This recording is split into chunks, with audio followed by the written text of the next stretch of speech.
நம்முடைய பிதாவாகிய தேவனாலும் நம்முடைய இரட்சகராகிய இயேசு கிறிஸ்துவினாலும் உங்களுக்கு கிருபையும் சமாதானமும் உண்டாவதாக.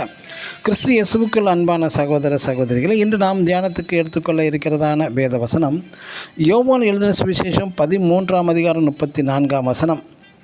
நான் உங்களில் அன்பாய் இருந்தது போல நீங்களும் ஒருவரில் ஒருவர் அன்பாய் இருங்கள். ஆமென்.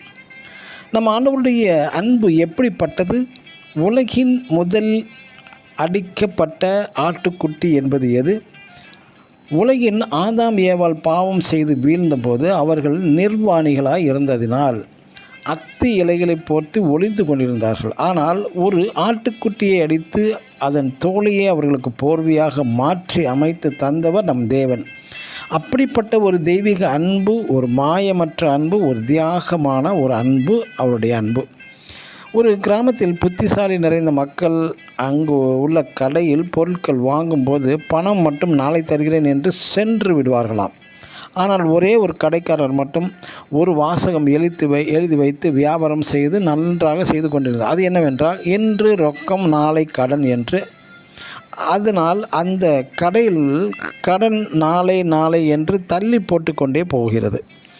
ஆம், நம் தேவன் மகா அன்பும் நீடிய சாந்தமும் தெய்வீக அன்பும் கொண்டபடியால் கீழ்ப்படியாமல் தண்டனை பெற்ற ஆதாம் ஏவாளுக்கு தோல் உடையை போர்த்து விட்டார்.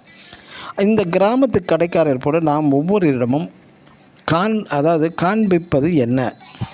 இன்று எனது அன்பும் தெய்வீக அன்பும் நீடிய சாந்தமும் கிருபையும் உள்ளது, நாளை எனது நியாய தீர்ப்பு.